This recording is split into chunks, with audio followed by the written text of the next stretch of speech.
and welcome to the Wayfaring Panda. I'm Annette. Today I'm working on a Christmas scrapbook page, and it's the last one that's going in an album that I'm making for a girl in Mexico. And I need to deliver this on Friday to the office where they can deliver it to Mexico. So I had to finish it today. In any case, I wanted things that would go quick, so even though I'm using mixed media, I'm using Frozen Fog mica stain on these little wooden pieces, but I've done this before and it does dry pretty fast. Of course, I'm doing this first so that it can dry while I get the rest of my layout ready. I'm participating in a YouTube hop for Simple Story Saturdays where we use Simple Stories products, and it's put on by Joanne Bartel. So I'm starting with using a piece of Simple Vintage Fresh Snow, and I'm going around it with a stencil from Tim Holtz, and this is called Speckles Layering Stencil, and I'm using the Snowfall Grit Paste. It looks kind of like frost is what it looks like when you put it on, and it doesn't take a long time to dry either. Unlike if you use stickles or something like that, that does take quite a long time to dry. I'm also participating in 30 Days of Sketches with Christie's Beautiful Life, and the sketch I'm using has a larger piece of paper kind of towards the middle, so I'm just going around the edges of this paper.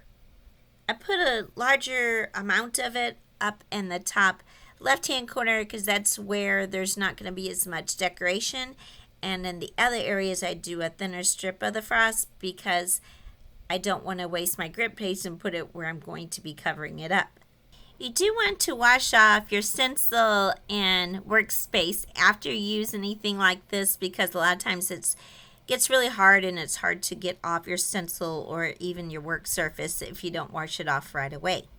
By the time I had a quick lunch and got all my papers ready, everything was dry. So I cut out this piece of paper, and it's from the same collection, the Simple Vintage Fresh Snow, and this is the 4x6 Elements. And I cut that out according to the sketch, and I'm gluing that onto the piece of paper. The sketch I'm using came from the day 26, and it was made by Lisa Carlson. For the banner that's in the upper right hand corner, I use a banner that came from the Ephemera package of this Vintage Fresh Snow collection. And then from the same collection, I use a pine cone and flower spray that comes from the Bits and Pieces. Well, I usually do use glue for these type of items. You definitely want to use glue when you're putting over mixed media like this grit paste, because if you use tape, it may not stay. I mounted the photo and the journaling card in Stampin' Up! Chocolate chip paper. I don't know if they carry that kind anymore because all my Stampin' Up! Paper came from the early 2000s. And then the journaling card came from the Journal Elements page. I'm using some Creative Memories silver alphabets to put my title, and I just put Navidad on top, and since I have a line there, I was able to just put it at the top of the paper and not use a ruler. Then I used a ruler to add the date, which is 2021. With the journaling card, I'm leaving that blank because I really don't know anything to say about this Christmas since I really didn't know anything about it. And so a lot of the pages that I made for the girl, I did put journaling cards where she can add her own journaling, and I'm including a set of micron pens for her to use. In the sketch, it shows using these hexagons, so I use these 2x2 pieces they have on the page for the 2x2 and 4x4 elements, and I used a hexagon die to cut out those little squares into hexagons. I had cut out a hexagon to go up by the banner like it shows in the sketch. However, I couldn't find it, and by the time I gave up looking for it, it was too dry to put another one underneath. So I decided to go with the star that came with the Bits and Pieces. On the sketch, it shows putting journaling strips underneath where I'm putting the journaling card. So I found this sentiment that says, Best Season of All, and that was in the Bits and Pieces. And so I'm gluing that underneath my journaling card.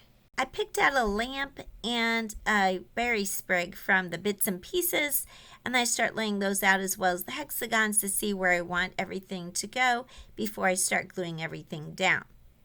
I did keep rearranging the hexagons to see which one looked best where, and also it seemed like I was missing another one of these hexagons, so maybe sometime later I'll find the other ones because I'm pretty sure I cut out 7 of them. In any case, I decided not to put one underneath the lamp. I decided that would be fine because I still have those little wooden embellishments to add to the layout.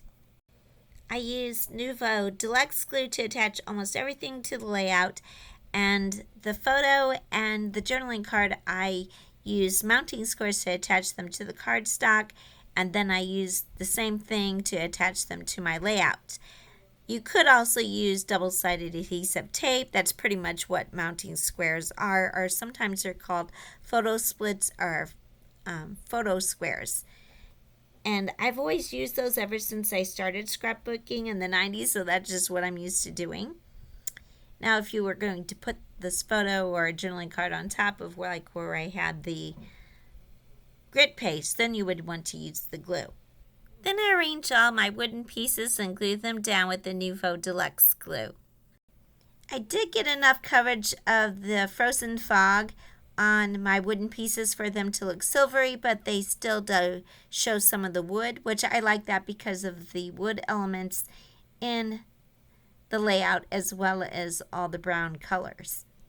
I'll put a list of all the products that I'm using in the description below. Some of these will be affiliate links. They don't cost you anything extra to use, but I do get a small commission from any sales that the links generate, and that helps support my channel.